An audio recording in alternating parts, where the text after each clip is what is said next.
Bien le bonjour, les sixièmes. Nous passons à la correction aujourd'hui de l'exercice que je vous avais demandé. Alors, on vous demandait de vérifier si vous aviez compris si une phrase était simple ou complexe. Alors, on va passer à la correction. Il faut que vous ayez ce document sous les yeux et que vous puissiez écrire la correction directement dessous en reprenant ce que je fais moi-même dans cette vidéo. Alors, qu'est-ce qu'on observe? Donc, la première phrase, on l'avait faite, je vais aller assez vite là-dessus. Il faut tout de suite repérer dans l'ensemble de la phrase entre le point de la fin et la majuscule du début, il faut chercher si là-dedans il y a un verbe ou plusieurs. Quand je parle d'un verbe, je parle de verbe conjugué. Donc on avait repéré que le premier verbe qu'on observait, c'était le verbe trouve. Tout le reste, ce ne sont pas des verbes. Donc en fait, on a une idée principale, c'est-à-dire un verbe qui exprime une action. Cette action est opérée par un agent, ici c'est le sujet, les compagnons d'Ulysse. Et puis il y a des compléments circonstanciels éventuels. Voilà, bon, donc vous avez ici une phrase qui est une phrase simple. Un seul verbe. D'accord? Bon. Phrase suivante, allons-y gaiement. Là, j'espère que vous avez repéré qu'il y avait le verbe vouloir. Ulysse veut que ses compagnons l'attachent au mât de leur bateau. Donc vous avez probablement repéré qu'il y a un deuxième verbe, attache. Et que ce verbe lui-même est doté d'un agent, des compagnons attachent. Ulysse veut. Donc on a bien deux idées, on a donc bien deux propositions. La phrase que nous avons ici est une phrase complexe.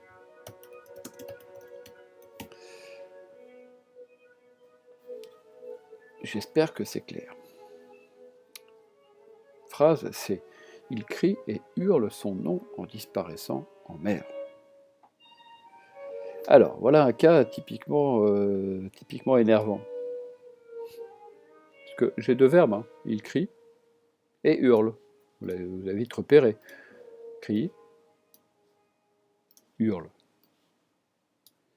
Qu'est-ce que je fais avec ça? Ben, je pourrais considérer que c'est deux phrases différentes. Je pourrais dire il crie, bon, d'une part, et d'autre part, il hurle son nom en disparaissant en mer. Ici, c'est il crie et hurle son nom en disparaissant en mer. On a presque l'impression que c'est un verbe, on ne sait pas qu'à choisir, là on en a mis deux. Alors qu'est-ce qu'on fait? On dit quoi? Simple? Complexe? Bon, bah, il y en a deux, et ben, on simplifie la vie pour l'instant. Hein, on n'est pas fou, on va dire que c'est une phrase complexe. Il y a deux verbes, n'en parlons plus, il y a bien deux verbes conjugués, même si c'est le même sujet. Bon, et j'espère que vous comprenez à quel point la grammaire est une chose jamais aussi simple qu'il en a l'air, c'est-à-dire que ici, on pourrait presque, si quelqu'un me disait c'est une phrase simple, j'aurais presque envie de lui dire que c'est pas complètement faux, puisqu'il y a un seul agent, qui est l'agent un seul sujet, si vous voulez, qui est l'agent de deux verbes à la fois. Donc c'est vraiment un cas typiquement difficile ici. La dernière, la phrase D. Ulysse saisit le pieu qui l'enfonce droit dans l'œil de Polyphème. Affreux Ulysse. Alors ici, vous avez repéré qu'il y a le verbe saisir, et puis qu'il y a également le verbe enfonce. Donc, encore une fois, deux verbes conjugués, on simplifie la vie. Pour l'instant, vous avez affaire à une phrase complexe. Voilà, donc ça c'est la correction. J'attends de vous que vous n'ayez pas seulement noté la réponse, mais que vous ayez tous encadré les verbes. Je veux voir une photo de ça. Si vous n'envoyez pas une photo, vous êtes mort. Voilà. Passons à l'exercice suivant. On vous demandait de repérer, en fait, de repérer les phrases. Alors, on va commencer par ça, et après, on verra si elles sont simples ou complexes. Alors, il faut un peu faire confiance à son instinct, mais pas seulement. L'idée est très simple, c'est que dès que je peux mettre un point, si c'est possible, alors je le mets. J'hésite pas. C'est pas le moment de se dire non, mais j'ai pas envie de mettre un point, ça fait pas bien. On peut le mettre? Eh ben tu le mets. Point à la ligne, c'est comme ça. Et le premier qui est pas d'accord, il est mort. Voilà, ça c'est de la pédagogie, mes enfants. Je vais vous montrer quand même comment ça se passe. Bon, si je prends un morceau de phrase, et si je peux mettre un point, alors c'est clair, pour moi, il n'y a pas aucun doute possible, il s'agit d'une proposition, ou d'une phrase, voilà.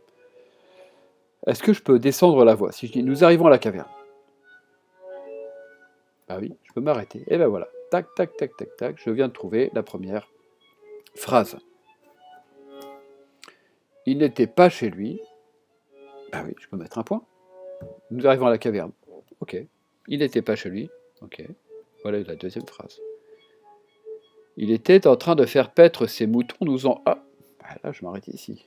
Voici la troisième phrase. Oui, je sais, c'est moche, mes traits. Et alors? Nous entrons dans la grotte et faisons la revue. Bah oui, là, je n'ai pas le choix. Hein. Donc je m'arrête à revue. Faire la revue, ça veut dire on compte ce qu'il y a. Alors on compte. Ok. Étagère chargée de fromage. Agnelets et chevreaux dans les enclos bondés. Ok, je m'arrête ici. Voici la phrase suivante. Le voici qui revient, ramenant son troupeau. Est-ce que je peux séparer ramenant ce troupeau du reste? Ben non, donc je m'arrête à troupeau. Il porte un tas de branches mortes pour le feu du souper sous la voûte. Il est... Oh là là, je suis perdu. Alors on va essayer de trouver les moments où ça s'arrête. Je vous aide un peu. Il porte quoi? Un tas de branches. Ouais, des branches comment? Mortes. Ouais, pourquoi faire? Pour le feu du souper. Ah, d'accord. Et qu'est-ce qu'il en fait? Ben, il les jette sous la voûte. D'accord. Sous la voûte. Il les jette avec un tel fracas qui est perdu. Nous fuyons au fond de la caverne. Alors là, cette phrase est super longue et on n'a pas le choix. Il n'y a aucun moment où on peut couper. Alors combien j'ai obtenu de phrases? 1, 2, 3, 4, 5, 6, je le fais ici, 7 et 8. Nous avons donc 8 phrases.